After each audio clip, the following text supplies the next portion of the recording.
ನಮಸ್ಕಾರ ಫ್ರೆಂಡ್ಸ್, ಇವತ್ತು ನಾನು ಬದನೆಕಾಯಿ ಬಜ್ಜಿ ಮಾಡಿ ತೋರಿಸ್ತಾ ಇದ್ದೇನೆ. ಅದನ್ನು ಹೇಗೆ ಮಾಡೋದಂತ ನೋಡೋಣ ಬನ್ನಿ.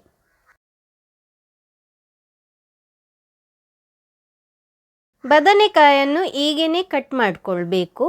ಜಾಸ್ತಿ ದಪ್ಪ ಕೂಡ ಬೇಡ, ಜಾಸ್ತಿ ತೆಳ್ಳಗೆ ಕೂಡ ಬೇಡ. ಕಟ್ ಮಾಡಿರುವ ಬದನೆಕಾಯನ್ನು ಈಗ ನೀರಲ್ಲಿ ಹಾಕಿಟ್ಟಿದ್ದೀನಿ.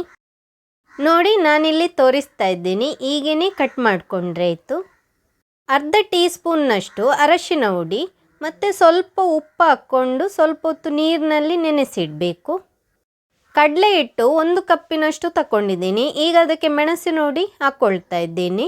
1.5 ಟೇಬಲ್ ಸ್ಪೂನ್ನಷ್ಟು ಮೆಣಸಿನ ಹುಡಿ ಹಾಕ್ಕೊಂಡಿದ್ದೀನಿ.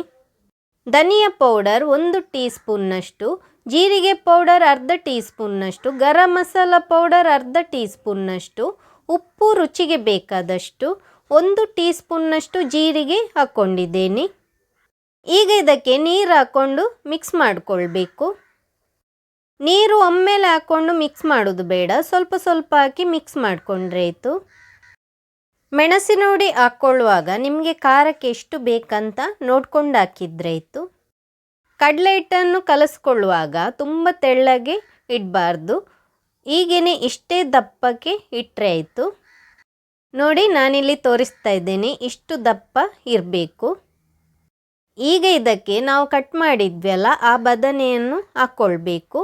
ನೀರನ್ನು ಚೆನ್ನಾಗಿ ತೆಗೆದು ಹಾಕ್ಕೊಳ್ಬೇಕು.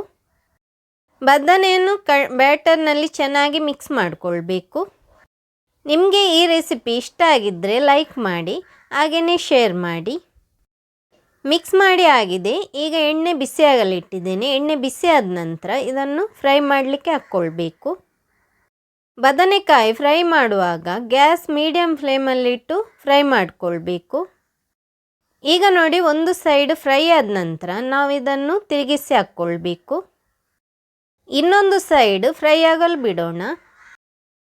2 ಸೈಡು ಕೂಡ ಚೆನ್ನಾಗಿ ಫ್ರೈ ಆದ ನಂತರ ತೆಗೆದು ಪ್ಲೇಟಿಗೆ ಹಾಕ್ಕೊಳ್ತಾ ಇದ್ದೇನೆ. ಉಳಿದ ಬದನೆಕಾಯನ್ನು ಕೂಡ ಹೀಗೇನೆ ಫ್ರೈ ಮಾಡಿಕೊಂಡ್ರೆ ಆಯಿತು. ನೋಡಿ, ನಾನಿಲ್ಲಿ ತೋರಿಸ್ತಾ ಇದ್ದೇನಲ್ಲ, ಹೀಗೇನೆ ಫ್ರೈ ಮಾಡಿಕೊಂಡ್ರೆ ಆಯಿತು. ಬದನೆಕಾಯಿ ಬಜ್ಜಿ ರೆಸಿಪಿ ನಿಮಗೆ ಇಷ್ಟ ಆಗಿದ್ದರೆ ಲೈಕ್ ಮಾಡಿ, ವಿಡಿಯೋ ಶೇರ್ ಮಾಡಿ, ಕಮೆಂಟ್ ಮಾಡಿ. ನನ್ನ ಚಾನಲನ್ನು ಇನ್ನೂ ಕೂಡ ಸಬ್ಸ್ಕ್ರೈಬ್ ಮಾಡದಿದ್ದಲ್ಲಿ ಸಬ್ಸ್ಕ್ರೈಬ್ ಮಾಡಲು ಮರೆಯದಿರಿ. Thank you.